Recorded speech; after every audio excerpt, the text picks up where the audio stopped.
hey, welcome to Driverless Horses Episode 2, the only podcast with a gender. I'm Frankie, she, they. I'm Adam, he, him.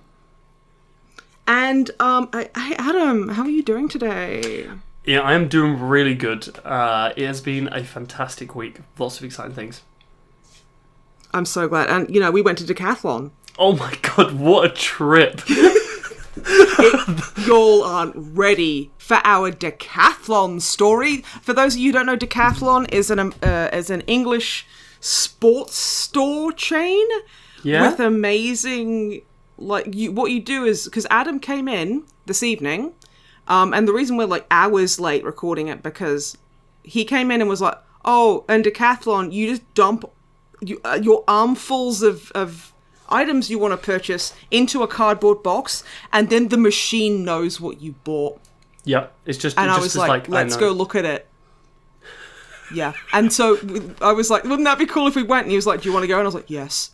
So we drove there for 20 minutes and then bought one pack of socks. You bought 3 pairs of socks? It was a pack of 3 pairs of socks.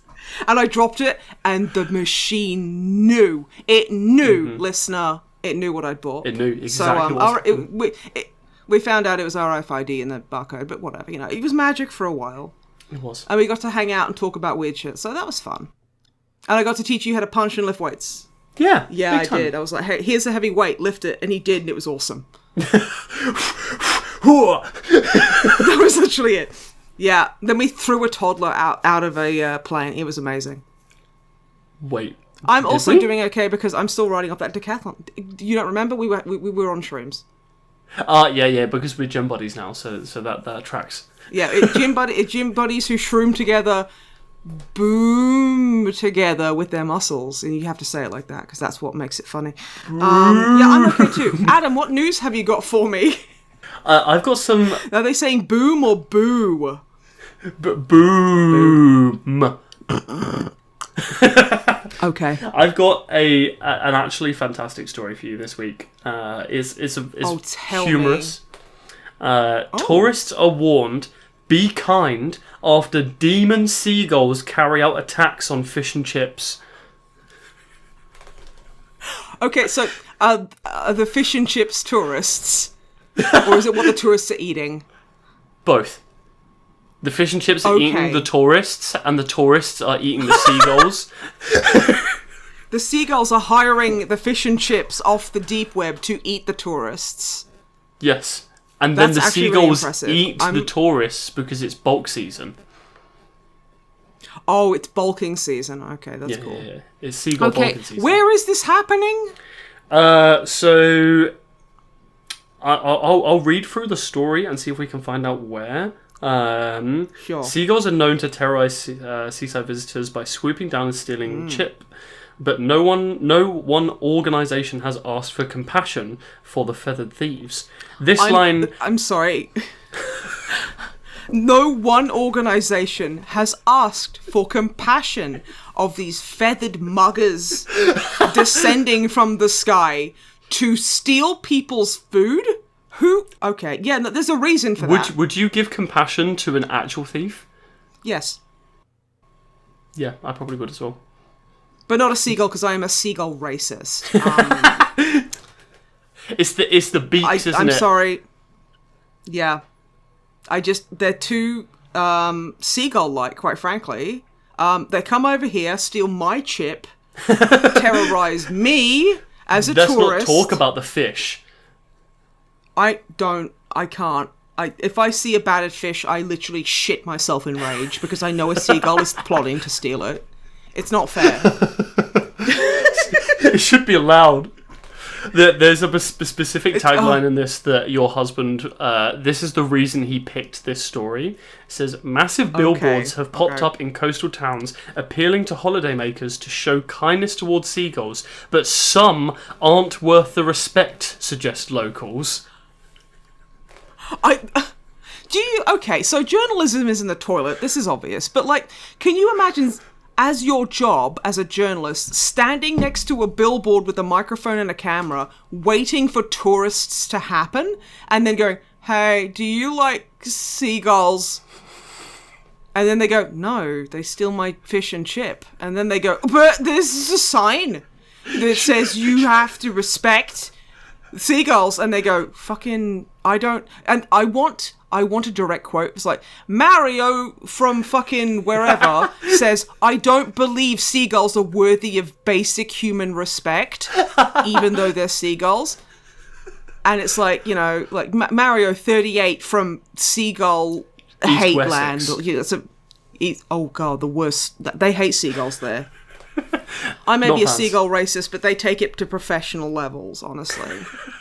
I feel like if anyone has made a billboard with this on, so there is more to the story where the RSPCA have gotten involved and they have made pictures of like two seagulls talking to each other, and they're talking as if like seagulls don't have human rights. Oh, well, I mean, they don't. They have bird rights. They have bird rights. Equal bird rights, equal bird fights. That's the way the saying goes. Everyone knows that. Do you know about Stephen? The seagull? Yeah. Stephen, you mean the guy who's in all those shitty movies and is like Putin's boyfriend? like boy that is a friend. Not that specific. That was excellent. Okay, because I would fucking shit to death if Steven Seagal was fucking like lunging at tourists and stealing their fucking fish and chips. Because that would and the RSPCA have gotten involved with this. Yeah, and the RSPCA are like, please don't be mean to him. He's a fuckwit. Leave Steven Seagal alone. No, he does not deserve to be left alone. That man needs to be hit with fucking hammers. I mean, this is a nice Stephen. So Stephen is a seagull who lives in Brighton, and there is a guy who owns like a loft apartment near the beach. And he wait! This is the guy that literally posts them on like Instagram and stuff, and he gives Stephen like a text-to-speech femme voice, and he opens it up and he's trying to feed him by hand. Yeah, he's feeding him salmon by hand. He comes in and he sits down. Yeah. He can now pet Stephen. He's gotten like so far. And that should be the RSPCA's... I remember Stephen brought like a friend. Stephen... Oh, yeah. I remember Stephen brought a friend. Yeah. Also, I gotta say, feeding like... That looks like Tesco salmon, which is very high in protein. Bodybuilder moment. Like, feeding a seagull... like Tesco finest salmon every day. What do you do for work, mate? Because I need to get in on that. That you can afford that for a random ass seagull. So he's gay. Great. Love that. Slay queen. And rich. Yeah, obviously. If he's... You know what? I'm going to dress up as Stephen. I'm going to go to that man's window and be like, hey, bro... sure, I could fucking murder a bit of salmon right now, and I'll let that man pet me. I don't care. Do you have any idea how expensive that shit is? Yeah, but pet me, father. But Stephen is worth it. Stephen is worth every penny, and this is what I'm saying. Stephen should be the face of the RSPCA advertising, because that's proof that seagulls can be friendly. Yeah, like one of them is cool. Yeah. And can speak English, apparently, in a delightfully femme voice, which I'm very, very happy about. Always quite, like, passive-aggressive as well, I've noticed. Yeah. I feel that's just seagull kind of mood, culture. You know? I think, like, that's their culture, and I'm not going to, like, pass judgment on that. Yeah. I'm not a very good seagull racist, I'm sorry. I'm a seagull racist. I guess. But, yeah. Can I confess something? Can I be vulnerable for a moment on the podcast? I think we can allow that this time. I think we can be vulnerable. I've never once had a seagull steal food from me. Ever. And I used to live next to the beach. I was going to say, I used to live literally next to Brighton, and I don't think I've ever had a seagull steal food from me, like, directly from me. I've fed a few seagulls, like, dropped a chip for them, but I've never had it steal I'll drop a couple of chips. No, I've never... It's like, I've seen so many people like, I ate an ice cream and a seagull pulled a gun on me. It's like, I've never had that even once. No. Uzi? Not pulled an Uzi on me, yeah. Okay, yeah, that Brighton... Look, the it's not national animal. The mascot. What do they call it? The animal mascot for Brighton is an Uzi, and I think that's beautiful. Uzi. You don't see Uzis swooping down and stealing your fish and chip. They're respectful. Yeah, and you'd fucking hear them coming. Oh my god. Have you seen the national animal of Scotland is a unicorn? It's a unicorn.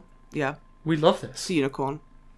I have been recommended by a friend that there's a thing he literally was. He didn't even give me the name of the movie. I just saw him and he was like, "Oh, you'll like this movie I saw a clip of on Twitter where a unicorn stamps on this woman's head while she's telling her child to be quiet under the bed. Oh, I thought you'd love that." And I'm like, "Thanks." Thank you. Will. Yes, I will. I made that movie. You correctly estimated me. He knows me too well. But yeah, this is your shroom buddy, isn't it? So they're just like, hey, yes, yeah, because again, he's my gym bro. He's my gym bro, and you can't have a gym bro legally until you do shrooms with them. This is just a stupid in joke. I've never done shrooms, and I don't plan to. Don't do drugs. Driverless horses don't like drugs. Yep. Because we're horse police. Deputies. No, ACAB includes horse police. We are not horse police. We are horse vigilantes. Oh, bat horse. Yes. Well, there is a bat cow. There is a bat cow. There is a bat cow. Yeah. I'm bat horse, which is, well, I guess if I was a horse, I'd be a cow. I'm too big to be a horse. That sentence. If I was a horse, I'd be a cow. I'm just so large that I would not pass for a horse. And to be fair, I'm not even one of those big Shetlands. You dress Shetlands are primarily in ponies. black. I fucking yes. And you're white, so you're black and white like a cow. Yeah. So people think I'm a cow anyway, but I am gonna just go in and just respect seagulls, I suppose. Well, cows do have mutual found respect for seagulls. Proven fact. Yeah, they are literally nature's, like, they have quite a codependent kind of, a mutually beneficial agreement. Like, so many people say that seagulls are the cows of the sea. You mean the sky, right?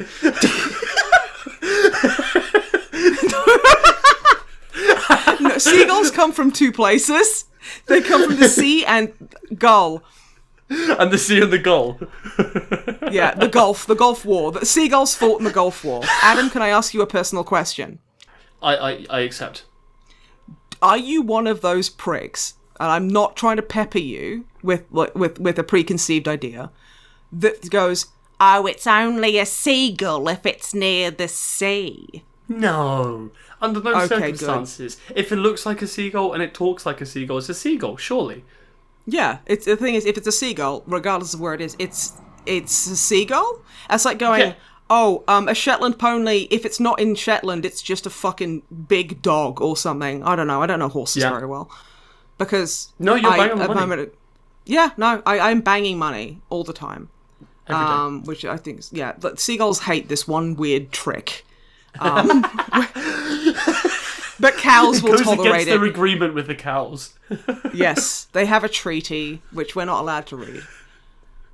Yep. Shall we get on to the legal topics? Reasons. For seagull reasons. A seagull document. Oh. We've arrived. We've arrived, yes. So, what we do is we roll on a dice and we pick a topic from the random topic list. We have 137. Sometimes the same number will come up. I've just replaced it because shut up. That's fine. I'm going to roll dice. Adam, would you like to guess? I'm going to guess what it is. 137. No, lower. Way lower. Yes. 22. Higher. 63. No. It was 42, you silly slut. I was in between. Was it? Okay, so it's TV/Netflix shows. Interesting. Okay, so I was just talking to your husband about the Halo TV series. Honestly, I hope they make a game out of that one day. You're right? It'd be such a good video game. Yeah, and then you could have like it'd be like Quantic Dream with David Cage's like bullshit, where you could literally have like action. What do they call them? Action sequences for banging Cortana. That would be so cool. It'd be literally amazing. I've been wanting this for years. What, to fuck Cortana or to like have a Halo video game? Because both have a Halo video game. Yeah. Okay, I knew that. But genuinely, so the Halo series. So if you love Halo, you will notice some problems with it. It won't be exactly right, and to the lore pushes up nerd glasses. But if you treat it as a standalone sci-fi thing, it's okay. It's all right. It has some not great acting. The guy who plays Master Chief, I think he plays it like he thinks Master Chief is this characterless blob, and Master Chief is literally built to just be a badass and to like jump in and drop down and be like, "Whataba." He's a Jawa. Obviously. I don't know what that noise was. Obviously. Yeah, no, I've never been into Halo. One of my best friends is really, really into Halo. He loves it, and he hated that fucking show. Like he did not like it, and he is a very reasonable man.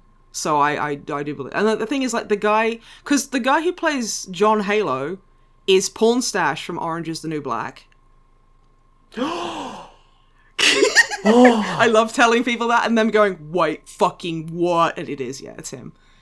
That's not the same person. That's the same guy, it's just mustache is gone. Yeah, he's really handsome. What the hell? It 100% is. Adam, have I blown your mind?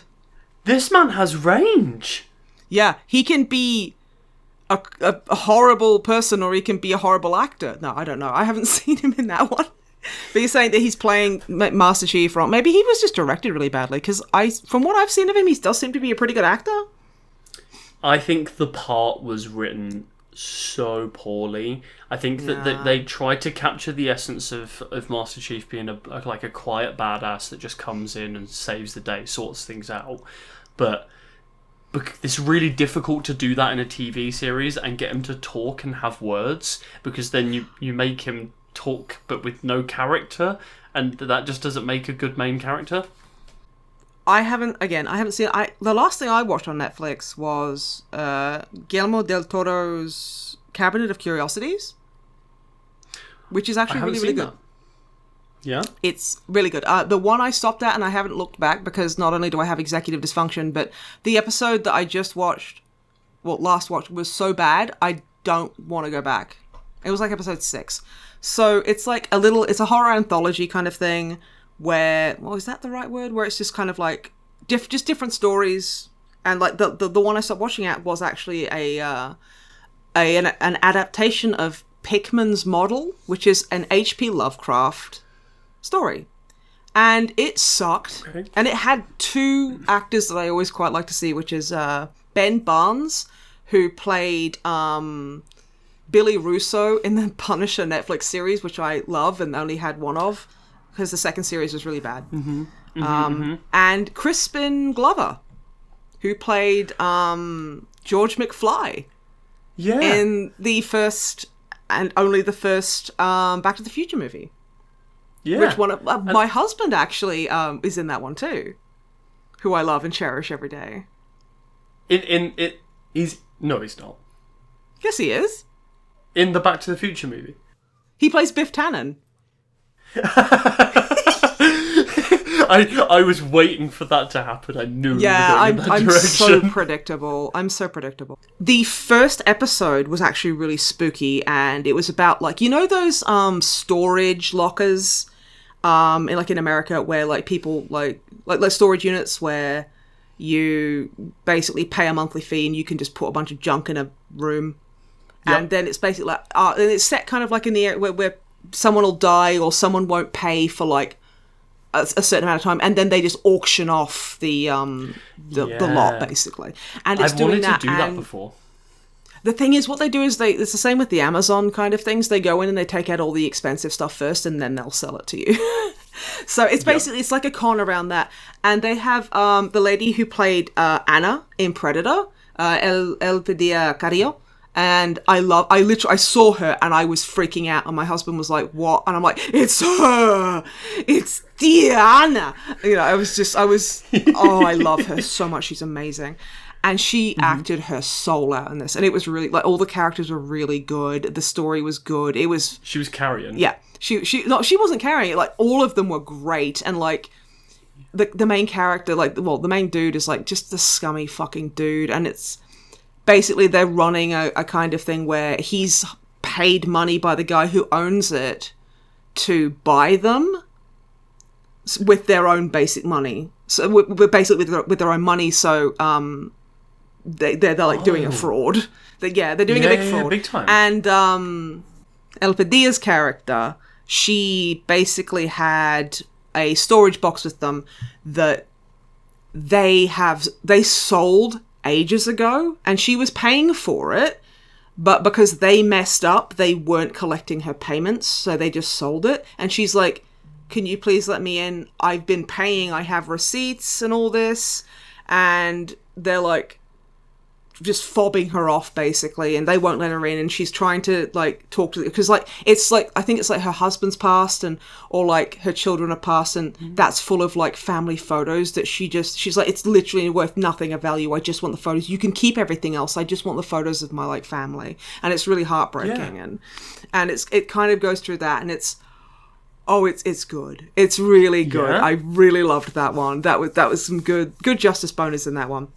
But yeah, I didn't like Pickman's model because they changed it a bunch, which I'm like, that's fine. It's an adaptation. I'm not super mad about it. But it starts out and like Ben Barnes' character gets flashed. His like girlfriend tit flashes him because he's like clambering out of his girlfriend's window because he's like doing the whole draw me like one of your French girls thing.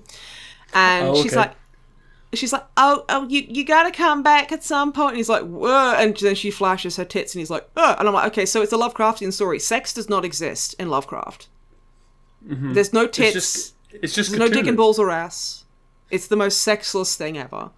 And then like they have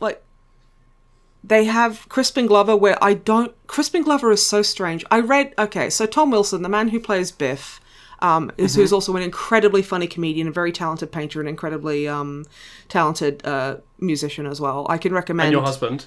And my husband, whom I love. Well, that Biff Tannen is... I feel weird talking about Tom Wilson because like I'm like looking at the young version going, damn. And then I look at the old version and I go, father, non-sexual. And I'm like, I should tell my therapist about this because one person can't be that.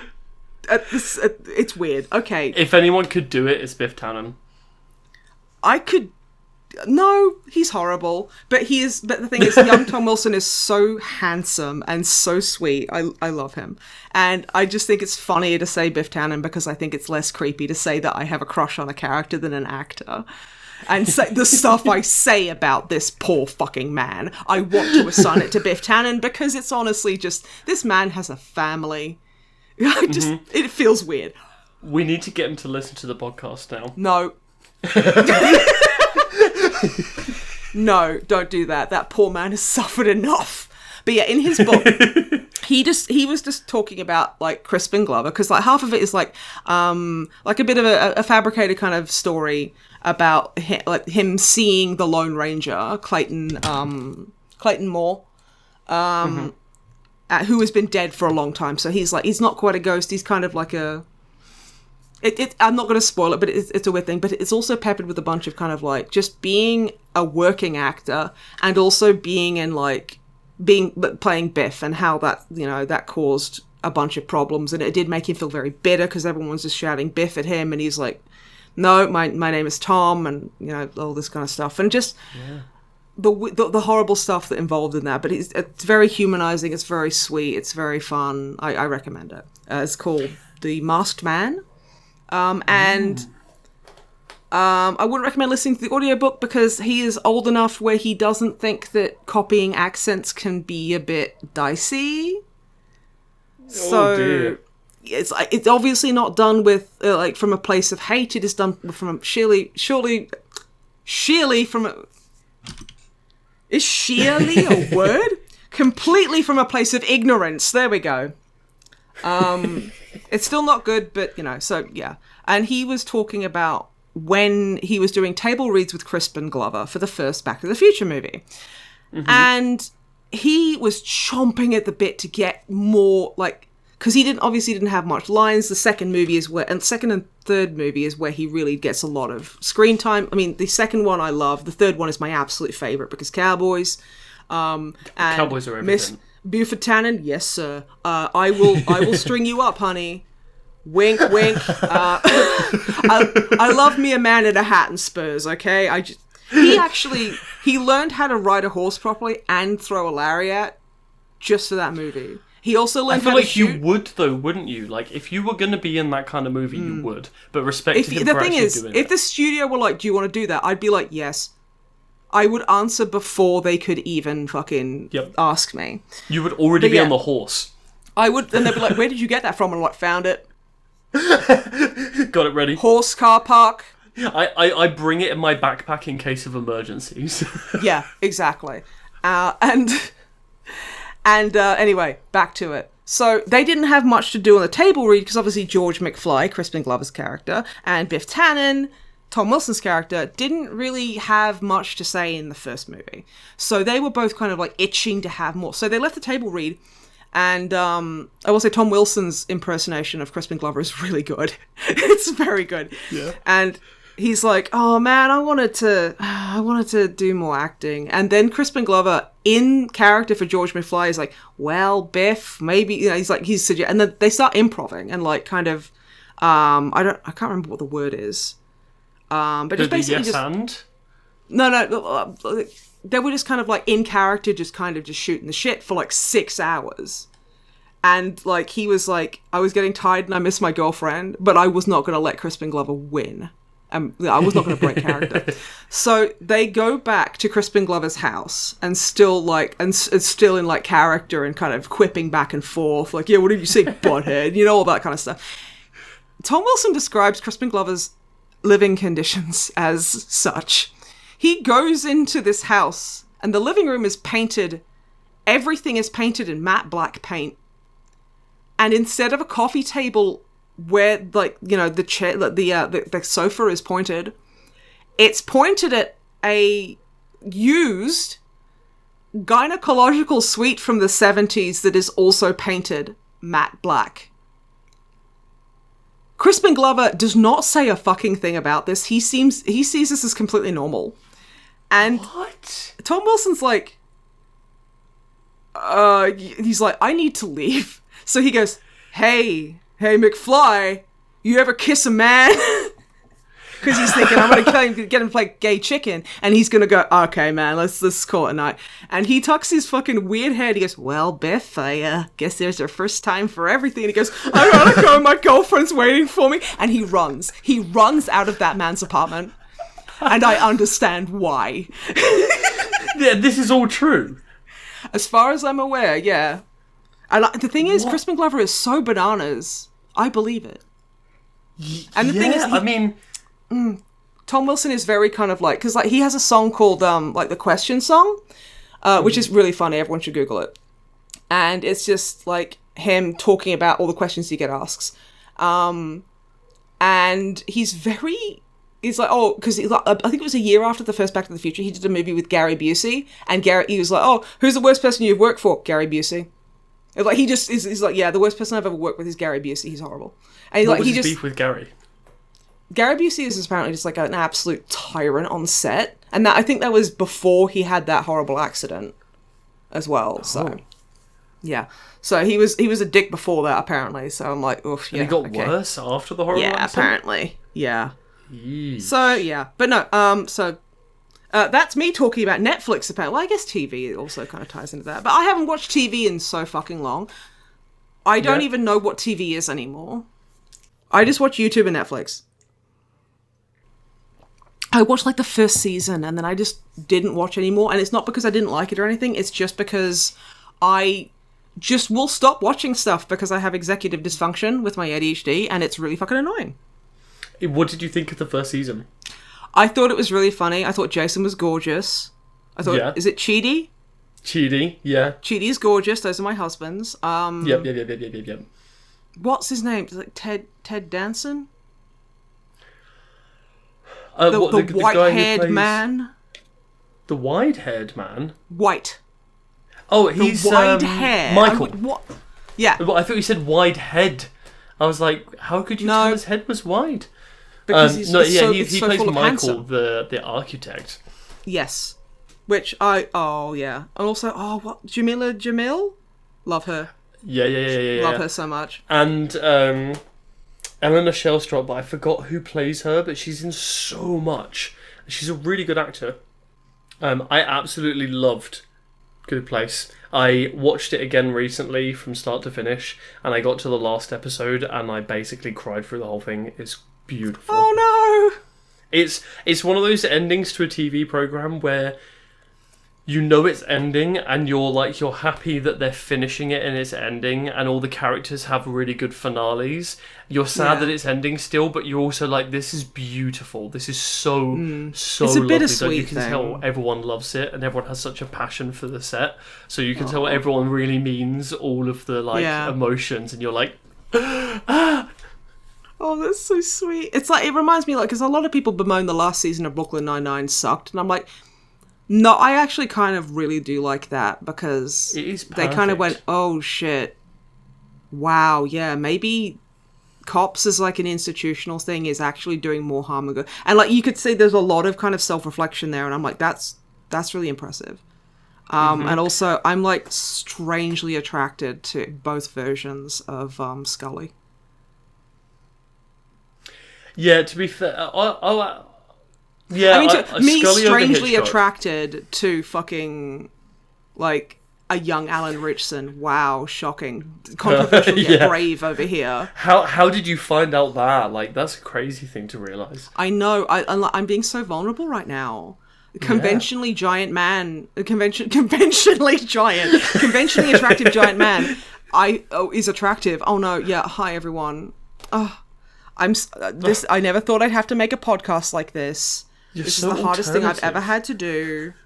I left my ukulele in the other room, but I'll see what I can do. But yeah, is it Joel McKinnon, I think? The young one? Or the old one? The older one. Yeah, and I'm like... He's just sweet. He's just need to get me some of that grandpa. I specifically love it when he's doing the line dancing for Amy and Jake's first sort of date thing, and he's like, "Oh, Gina, tag in," and you're like, yeah, "If I was there, I would tag in." I would tag in, and you know what? I'm gonna make you some cauliflower rice. I've never had it before or made it, but I'm gonna do that for you because you are a sweet darling, and I love you. Gonna do some chefing. Oh yeah, I'm gonna chef that man up. You ever want to do that? You just chef a man up. You're like, hey babe. You need to take him to wing sluts then. Oh, I'm a wing slut. You can be his wing slut. Is it because I have bingo wings? Do you think that would work on a guy? Like, I go up like, hi, I'm sorry, I'm a lost little slut for wings. Do you think that would work? Would that work on you? I feel like it would work on me if you just started pouring the slut sauce all over your wings. What do you define as slut sauce? Is it sauce that's on a slut, or is it sauce used by a slut, or is it specifically slut sauce? It's a secret recipe. You're going to have to go to Wing Sluts to figure that out. Okay, but like, I'm the fucking CEO of Wing Sluts, my man. Then you should know the recipe. I'm not telling you. I don't know how much of an actual slut you are. You might be doing it for clout. Leaked fake here slut on the internet. Yeah, fucking CEO. Exposed. Yeah. I'm gonna get cancelled. My Twitter account's gonna get hacked. This is the end of the podcast. Yeah, okay. I love the idea of every time we do a podcast, it's the last one. Like, live from jail, Driverless Horses, episode 420. I like the live from jail. Like we need to hire Matt Berry. Yeah, hire Matt Berry to introduce us, and then do a live jail episode. From jail. And we do that every fucking episode. We're just in jail. Why are you in jail? Slutted too hard, too close to the sun. I picked too many flowers. You ate toilet seats? I picked too many flowers. With your butthole. Unhappy. In a kindergarten. Yeah. That's why I've never seen the light of day. Do not do that to me. Okay, that's fair. How would that even work? I'm just trying to imagine. Yeah, definitely. Before that conversation goes any further. But yeah, we should definitely move on to the next one. Okay, so I'm going to roll again. What do you think, Adam? Ooh, 57. It was 58. But damn, dude. Oh, so close. We just rolled at 140 odd dice. I'm getting better, I swear. 7 dice. I love the idea that this is a psychic skill you build up. You can guess any number provided it's one between 1 and 137. You can just remember when we had the conversation earlier when we were talking about lifting weights and then exercising your mind? I'm gonna cut you off. When am I not fucking talking about lifting weights? This podcast is the only time I don't talk about lifting weights. And you do talk about lifting weights sometimes. I always... Anyway, do you want to know what the topic is? Yes. 58. Do you want to guess? Do you want to try and guess what the topic is, seeing as you apparently have a big psychic brain now? Business. Close. It's IKEA. Oh, that's an off-brand. We went near IKEA today when we went on that fateful jaunt to Decathlon. We did, and it was a special moment. I think that IKEA is a family holiday destination. I think you need to aim higher. But maybe Decathlon. No, this is not sponsored. To be fair, I would actually say that Decathlon is an incredible place to go with kids because they just leave all the equipment out so you can actually have fun. Sometimes they leave the soft archery out so you can actually shoot a bow. It's you can do that. You can do that anyway if you're not a coward. You can just open shit in the store and they can't physically stop you if you lift enough weights. I've tried it. I'll be right back. Okay. 20 minutes later, you're at fucking Decathlon. I've got one of those arrow plungers on my forehead. It didn't work. They shot at me. Bloodthirsty little bastards. They got me. I don't know how, but they got me. It's basically you walk in to the Lord of Flies happening in Decathlon. We are supposed to be talking about IKEA, not Decathlon. But can we make that? Can we make that happen? Imagine starting a Nerf war with Nerf guns in Decathlon, using the tents as bunkers. I'd be crawling around underneath shelves. That'd be amazing. We were that woman did look like she was going to stab me with a knife because we went past the camping section which have a bunch of tents just set up, and I looked around and went, there could be so many people fucking in these things and we wouldn't know. And this woman's fucking ew. She's just glaring at me and I'm oh, have one orgasm, Barbara. See how it fucking fixes you. Vote Brexit after a cum. I bet you wouldn't be able to do it. I like our conversation where we were I wonder how long we could get away with doing a podcast in one of the Decathlon tents before they kick us out. And then we could go to a different Decathlon. I think half of us not podcasting is talking about new ideas for podcasts that should not exist. Anyway, IKEA. I like IKEA, and speaking of doing things in IKEA, things happening in stores, there was a literal, it was an online soap opera where they filmed in an IKEA without telling anyone. Yeah. How? I literally don't know. I think they just kind of went there, at night, and then would pretend that one of the setup kitchens was somebody's kitchen, and they'd be damn it, Roberta, I can't believe you cheated on me or whatever. And that which is a common occurrence in the kitchen.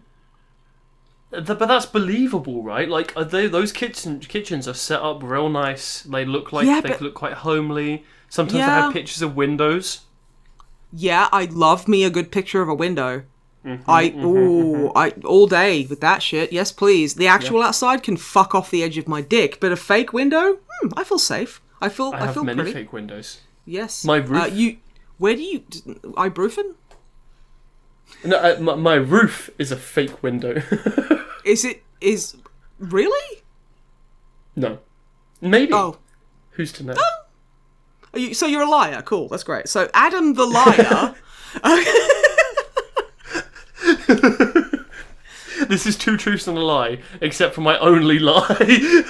Yeah, but those always, that's 20 questions. It's only told by horny teenagers who don't know how to, who aren't autistic enough or don't know how to look at someone in the eye and go, I would like to initiate sexual contact with you. Are you amenable? Which, yeah, it's like, what? Okay, truth or dare, do you have a wee-wee? I dare you to show me your foreskin. You know. I've partook in the two truths and a lie thing many times, and I've realised that there's always one way to catch people out, and that is tell people that I play the trumpet and that I'm also grade 8 in the trumpet. Those are my two facts, but one of them is a lie. Yeah, you're not grade 8. No. I don't even know what the fuck that means. I just know that you play the trumpet because you play the trumpet in our band. Yeah, but imagine, right? So when I say I play the trumpet and then I say I'm grade 8, everyone's like, well, obviously, if you're saying you play the trumpet and you must be grade 8, of course. And then I'm always like, no. This is what you do when you play Cheat. What you do is you say, because Cheat is like a card game where everyone has a deck of cards and you put them down face down, one at a time, in turns, and it has to match the suit or the number and go up one or down one or be the same. And so if someone puts down a king of clubs and you're like, shit, or what you do is when you do have the correct cards, you put down the wrong card because then no one else will have that in their deck, and that's just what you're doing. You're stacking the deck so you can lie to people to I don't know, kiss them on the mouth. Have you ever used two truths and a lie to kiss someone on the mouth? In IKEA? Not yet. Because I need to keep... Oh, okay. It's like two truths and a lie. 1, I want to kiss you on the mouth. 2, I will not kiss you on the mouth. 3, I have an airplane.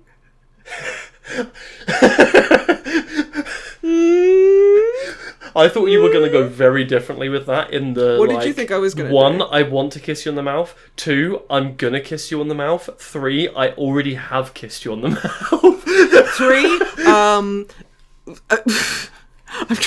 I was trying to think of something, but I don't want to mention something that'll get it, flagged by YouTube as, bringing up the Wikipedia page for, a weird conspiracy theory. So, So, on the subject of IKEA, I went to IKEA recently with my niece. Slut. And... No, wait, no, that sounds like I'm calling your niece a slut. No, your niece she is beautiful and I cherish her. She is amazing. You are the slut. Perfect. Uncle Slut, they call you. Not a clever name. It's all that sauce you rub into your nipples. For future context, if I refer to myself as Bash Bash, it's because my niece calls me Uncle Bash Bash, purely because I taught her how to use a drum, and that is actually the genuine reason. So if I refer to myself as Bash Bash, then yeah, you love killing people with your fists as well. That's another thing. It's weirdly not related, but it kind of works. It kind of works because nobody knows about my day job name? except from you. I do, which is where you're Jeremy Bash Bash, the murderer from online, from the deep web. Some people call me Jezza Bash Bash. Jezza Bash Bash. Yeah. But she, whenever she goes there, you think oh, she's gonna get to the kids section, she's gonna play with all the cuddly toys and stuff. She tries every single chair. She loves the chairs. She'll walk round the kids section and sit on all of the small chairs. She'll crawl through the tunnels. She'll sleep on every bed, and she won't stay. She'll literally get in a chair and then immediately get up and move on. No comment. She just sit, go. She needs to work in quality control when she's older, because you find a job you love, you never work a day in your life. She's like, I get to sit in how many chairs per day? Fucking sign me up. No dental, do not care. I want to work for you. That sounds, wow, that's so cute. That's adorable. She's really sweet. Whenever I go to IKEA, I have to go around everything, and I hate their coffee because it's burnt and horrible. But I love their hot dogs. I would do evil. Lingonberry is fucking dope. But yeah, I would do evil, forbidden things for an IKEA hot dog. So if you ever want to, like, I don't know, have me jerk you off behind a 7-Eleven, just buy me an IKEA hot dog. Or a 7-Eleven hot dog. I'd do that. Throw in a slushie, mate. Get ready. I'm going to take my teeth out for that one, baby. Oof. Get ready to be gummed within an inch of your life, soldier. Let's fucking go. But that's about 7-Eleven, not IKEA, so... Yeah. I quite like the vegetarian meatballs. I've never had a meatball at IKEA. Never. They're actually pretty good. They're not terrible. I've had better. Okay, I've made better. When you suggest a food, Adam, you don't go, they're not terrible. That's not how you sell me on it. It's like the... Okay. If you ever had the choice between the meatballs or a biryani, do not go anywhere near the biryani. The biryani is the most dangerous thing on the planet. That thing... Like, in the way that it's like sugar-free gummy bears, and the way that it makes you shit out your own, like, rib cage? Yes. Oh, in every single way and sense of the word. Oh, that's not good. No, that's not good at all. I've noticed, okay, this is a very boomer thing to notice, but I think that the quality of IKEA furniture has slipped over the years. Absolutely because has. I got a chest of drawers for my birthday because I'm a very sensible adult human being. And I was like, this doesn't feel as solid. I mean, IKEA furniture never felt like 100% solid, but it was a damn sight more solid than the one I was putting together. It felt a little bit iffy. Still went together fine, but... They're not as fun to build as well. Like, they used to be... I think they used to be great fun. I used to love an IKEA flat pack build. But I think that they've changed it a little bit, where it's just not as... They've lost a bit of their authenticity. Yeah, I think maybe they're selling out to big furniture. I mean, I guess they are big furniture.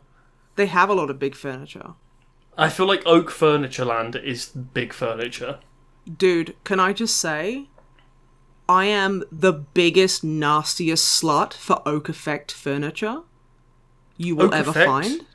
Have you ever seen I can't afford actual... Oh, don't. I will literally just explode in a cloud of cum. I cannot. I cannot do it. I'm a slut about oak, but I'm realistic, so I'm a slut for oak finish. That is what I like going for. It's so nice. If I made you a piece of oak furniture with my carpentry skills... Yeah. Would that I would be honor bound to just do anything to your body you wanted me to. No matter what. And my husband would go, yeah, fair cop. And he'd probably give you a bit of a quick hand jibber as well, just to say thank you. Just the polite thing to do. Like a perfunctory hand jibber. I would do it for a cuddle. Okay, that's a bit weird. Nothing weird about a cuddle. Not even a banjo I think twang? hugs are the best commodity. I think hugs are the UK's greatest natural resource. Uh-huh. Can I ask you something? Okay, so I know like it's mainly vibes based on the person you're talking to, but when do you feel it is appropriate to hug someone? Like the first time you hug someone who you're being a friend with? I feel like... So that's difficult, right? Because it is really difficult, huh? It's different, especially if you're in an IKEA. Bring it. Yeah. In IKEA, how soon should you wait to hug someone? I would genuinely hug anybody. So I have been known to hug people that I've just met. I've been known to just be like, oh, are you a hug person? What about Hitler? Answer the question, Adam. If he really needed it, then no.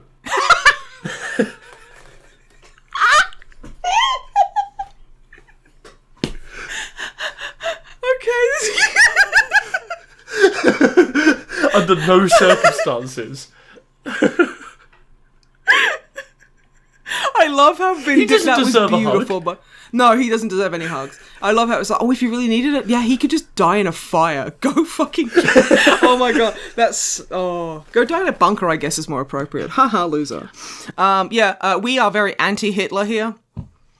Yeah, I feel like there's no circumstance where I would want to hug him. There's nothing he could say or do that would make me go, oh yeah, you deserve a hug, dude. There would be one thing. There would be one thing that would mean I would hug him. If I could hug him around the throat with my elbow. Ooh. I could do one of my famous bear hugs where I'm like proper... But like around his neck as he slept. I think that'd be nice, yeah. Anyway, in IKEA, if you were to... in IKEA, if I was to bump into somebody that I didn't know and we got chatting in IKEA, I probably wouldn't offer them a hug straight away. But if I'm like just meeting a friend, or say you introduce me to a friend, the first question I'll be like is, "Oh, are you a hug or a handshake? Like happy with either?" And I would offer them a hug if they wanted one. I prefer a hug as a greeting where possible, but there are times when it's not appropriate. Like, obviously, like, workplaces, there are very few people in the workplace that I'd hug. The doctor's office, you don't want to hug the doctor. It's a bit weird. It depends on how bad your appointment was. I've had a really bad one and I didn't get a hug. But that's okay. Yeah. I wonder if they actually can't. Maybe. I don't know. I mean, it's Do you reckon fine. the IKEA staff aren't allowed to hug their customers? I hope they're not, because as someone who's worked retail, the last thing I fucking want is a retail customer touching me. Because they're gross. I worked as a waitress. And the amount of dudes who just think that you are there to just be heckled is quite alarming. I hated being a waitress. Like, if you ever want to be convinced that no one is a good person, work retail, work on the phones, work in a call center, or work as a waiter or a waitress. Can I tell you my call center story? If it was about IKEA, yes. I'm joking. Okay, so when you worked in a call center that was in IKEA... Yeah. Oh, to be fair, I probably shouldn't say the company, so I'm not going to say the company. So when you worked for IKEA...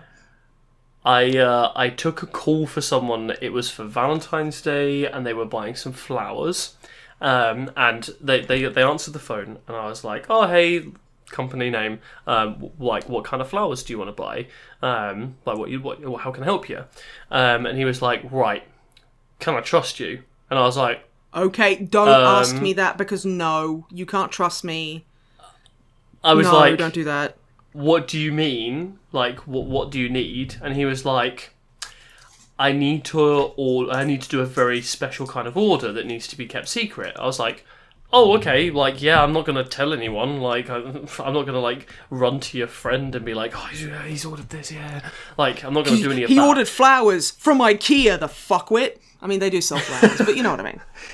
He, with no word of a lie, proceeded to custom order 30 unique and bespoke bouquets and full gift packages to 30 different women. And I was like, "Whoa, that's a lot of girls." And he was like, "Yeah, well, you know, I see a lot of girls." And I was like, "Okay, fair enough." And he went, "Oh my god, I almost forgot. I need to get something for my wife." No! And then he bought the cheapest bouquet. Oh my god. With no card, no nothing. The other bouquets, they were the deluxe packages where it was like massive. They had chocolates.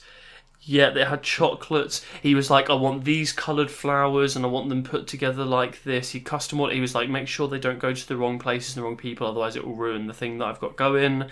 No shit. He ended up spending about over $2,000 on 31 different bouquets, his wife's one being the cheapest by at least £50. Oh my god. And there was some where he like bought the deluxe bouquet and some where he bought a small deluxe bouquet, and he was like rating them as we were going. Oh my god. And I was sat there. I obviously, because I'm working there, I had to take the order. I had to go through it professionally. Yeah. I got off that call and immediately went on my lunch break and sat there like, what just happened? The thing is, like, okay, if you're dating a bunch of, like, I think polyamory is fine. Like, ethical non-monogamy.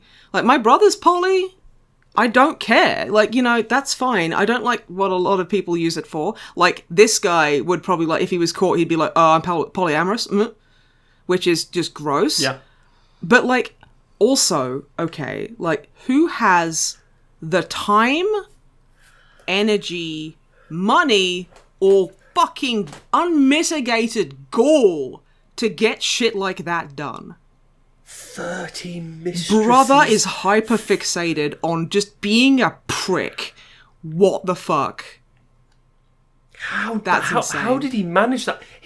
A year for him must be so stressful and exhausting, because how does he see all of them? He has to deal with 31 birthdays a year. Uh-huh. And he has to juggle 31 people. Well, I think 30 because he does not give a shit about his wife, obviously. We're also assuming that he is a decent partner to all of these people. No, there's every chance that Valentine's Day is the only one that he's like, yeah, boom, that's the one that's important. I would, and obviously this is just me guessing, I don't know this man's soul, but I know it's pretty bad. I would assume, especially from the fucking deluxe bouquets and shit, and spending $2,000 on just flowers for Valentine's Day, I feel that he's the kind of guy who goes, I spent money on you, where's my head? He feels, it's like, I bought you a car, you need to give me anal. That kind of thing. And I'm like, I'm just getting that vibe. Especially because can I trust you? Because you know what bitches be like.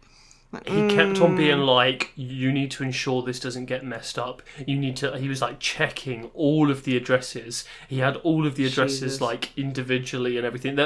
All of them were spread across England as well. So it wasn't oh my God. There was concentrated around the city that he was in. They were everywhere, all over the place.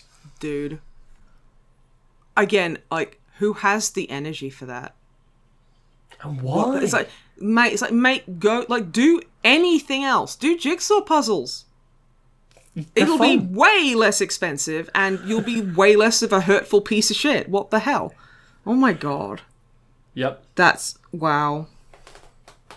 Wow. Yeah. So, and that all happened in an IKEA. That all happened in an IKEA. I was in the IKEA call centre.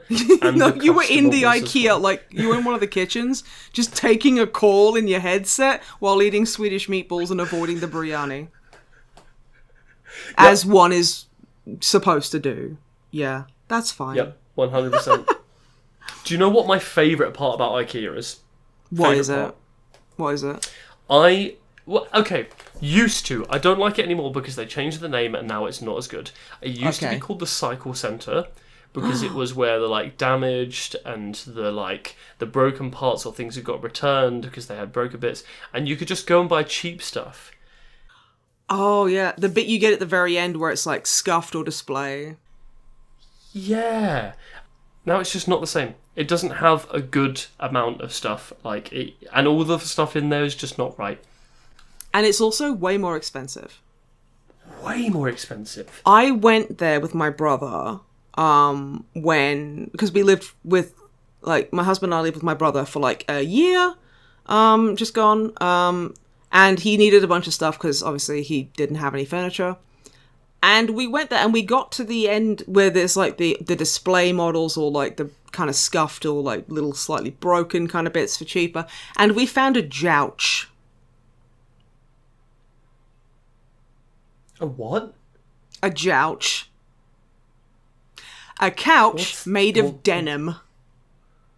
It had the pockets on the side of the couch underneath the arms were just the pockets you get on the back on your ass were just those.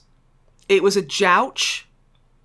And I'm mad at humanity for letting that happen. And I swear to God it's true. I have a photo on my phone. Somebody legitimately walked into the IKEA design centre and went, guys, I've got an amazing idea. I'm going to cut up my jeans and put it on a sofa. Yeah, jouch. Did they name it that as well? No, but I refuse to acknowledge it as anything apart from that. Because that's what that is. Devastating. This makes me not want to buy Lingonberry anymore. I understand. I actually understand. Honestly, it was pretty upsetting to see, because I was stood there going, that can't be what I fucking think it is. Yeah, well, obviously. You would hope it isn't. Because what sane mind came up with jouch? And not the name, I mean just the concept of, can you imagine sitting on a sofa and going, you know what this needs? Denim? No. I hate wearing jeans. Surely they would have put that through marketing and like did some screen tests, see what people think of it.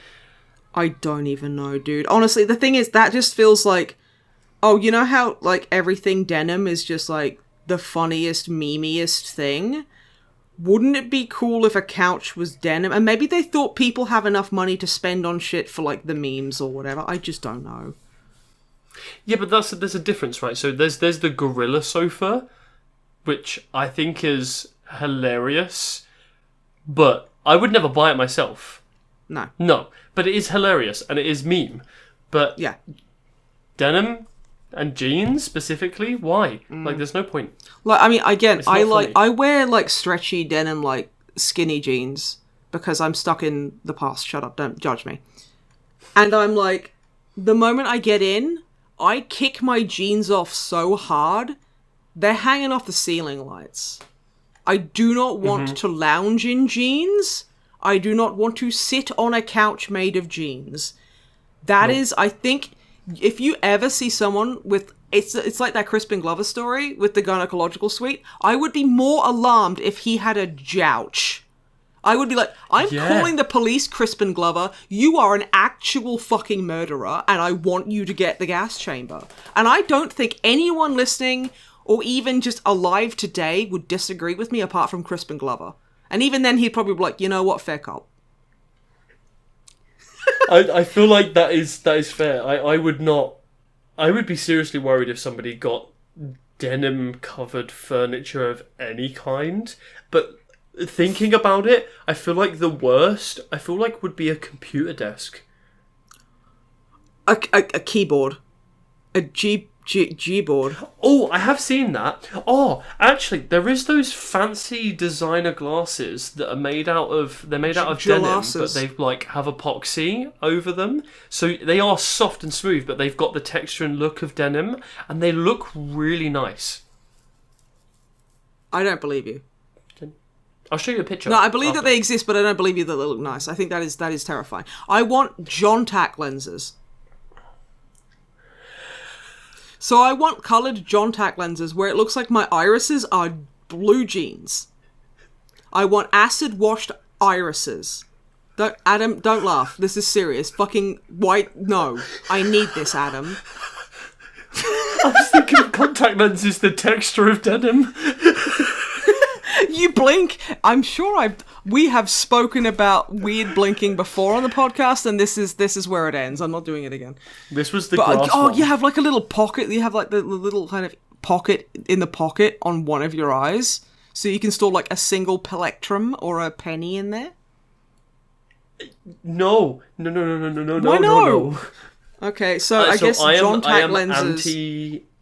Like, I'm one of those people that hates things touching eyes, like people touching their own eyes. That's so weird, because so many people love that when things touch their eyes. So many people are so into it. And yeah.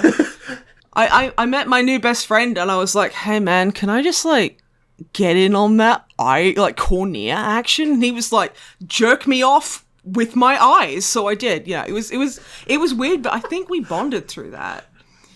And on that note... I feel like... yeah, please end that. And on that note, I am going to be killed by the fucking police. And you know what? I actually deserve it. Yep. The deputies are on their way. They're coming to lasso me and just... They'll put the hand juffs on me. And it's the return of the Duolingo owl, but he's covered in denim instead. The Duolingo jowl. No, thank you. Time to practice your Spanish, and it's just denim Spanish, where the texture of the words feels uncomfortable. So Portuguese, maybe. Well, uncomfortable for me, not because it's a bad language, but because I know Spanish. Yeah. So if I see Portuguese, it makes me think that I'm having a stroke and can't understand Spanish. And that's what jeans make you feel like. yeah. Whenever I wear jeans, I have a stroke and don't think I can understand Spanish. It's awful. Don't wear jeans, don't buy a jouch, don't wear John Tack lenses, and don't drink Jotine shakes. It's awful. Don't do it. This is a no denim household. Yes. Yeah. We're dead. Jen. I was gonna Gene-ify the word denim to Genim. Double denim is Genim. Genim. Not even once. So, Adam, that was the second episode officially of Driverless Jawsers. How are you feeling? We are now a denim-centric podcast. I don't know if I like it. No. But I'll roll with it. No, don't do that. You'll roll the denim-covered dice. Oh. Do you know what? No. No. Thank you so much for everybody for listening. Be sure to like, comment, and subscribe. Oh, sorry. Comment and jubscribe. Jubscribe. And wait, I was gonna say jape, like rate, but Jate. Yeah, Jate. Careful how you say that, because that could sound very awful. Yeah. But yeah. Thank you for listening. There are so many people outside. Okay, I'll put the thing down. Thank you for listening, and we'll see you again in 2 weeks. Sorry. Bye. Bye. You just said Jory. I think that would fit better, because that would be, the denim-covered lorry. No, that's the guy who played House in that TV show. I think it was called The Doctor Who Was a Dick to Everyone.